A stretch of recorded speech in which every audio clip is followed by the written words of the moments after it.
America, it's Hugh Hewitt, joined now by United States Senator Tom Cotton. Senator Cotton, I hope you listen next hour. I'm going to be joined by the Nike founder himself, Phil Knight, and you might learn something about running.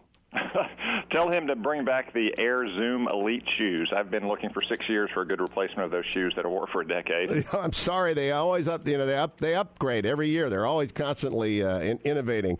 But I may bring that up. Senator, a couple of things. Islamist militants today beheaded a Canadian hostage in Manila, Philippines. You're on the Intel Committee. I know you can't reveal anything classified, but we don't see much about the Philippines Moro insurgency or the Islamists in Philippines. How significant a threat there?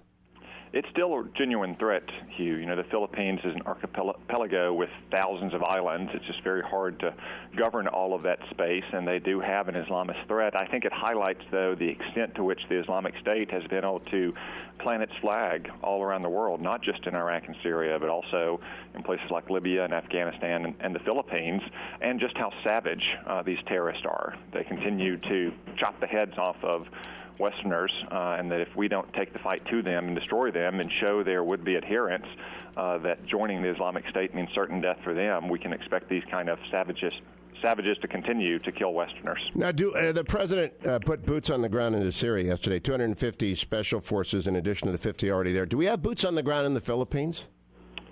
We usually do, Hugh. We have a very robust cooperation with the Filipino military.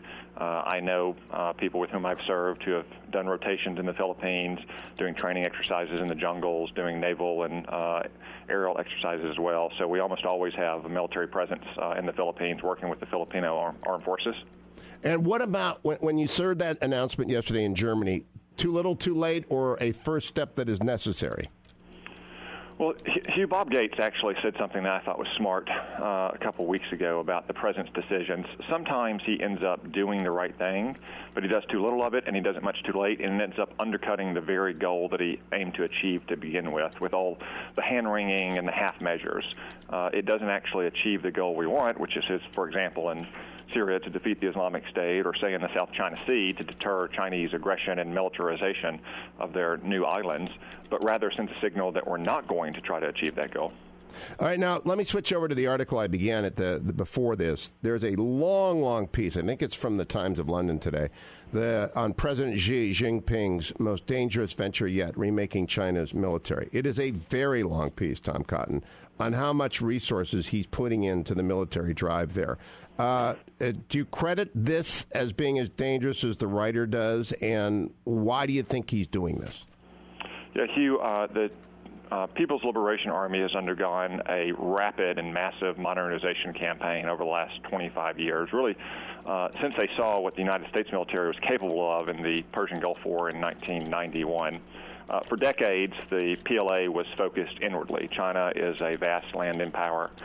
They've only had four major wars. All of those are on their periphery, and they're securing their borders: North Korea, Russia, India, and Vietnam. But as they've consolidated the control of their interior, they've begun to look outward.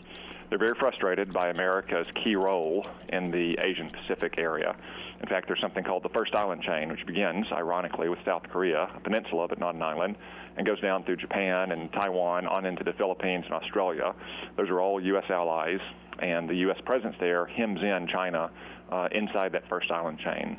Xi Jinping's ambition is to break out and let China's military, especially its Navy, project power all around the world, in the Pacific, in the Indian, and ultimately in the Atlantic as well.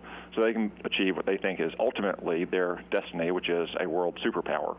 And the vast modernization campaign they've undertaken is a genuine threat to our interests, not just in the Eastern Asian realm, but all around the world. This talks about like billions and billions of dollars, and not just in the Navy, but in the ground troops as well. What does China need standing army for? Who are they threatened by that requires standing army? Well, one, they're worried about their own people. That's what I figured. There's still a communist dictatorship, and the PLA, if you'll recall, was critical in putting down the Tiananmen Square uprising in 1989. But they're still surrounded by many states who have no limit of their ill will towards China, states like Vietnam and Russia and India and so forth.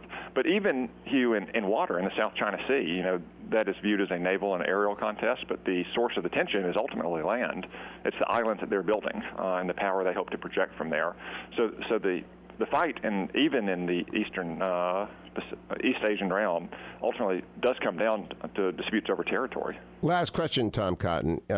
He is wresting powers from senior generals by dismantling command structures. Should we be happy about that? Because the PLA in the past has been more tiger than not tiger, according to Kissinger. Should we be glad about political control of their military? Well, if it was a representative and democratic government that was limited by constitutional restraints, we should be pleased about it. But I don't think consolidating more power in the hands of a communist dictator, someone who's achieved more centralized control than any Chinese leader since Mao, is necessarily good for the United States interest or good for the region. The Chinese military in the past has been both a prop to the regime, but also a rival to the Communist Party. Senator Tom Cotton, always great. Thank you. Stay tuned, Senator, and listen to Phil Knight talking about running.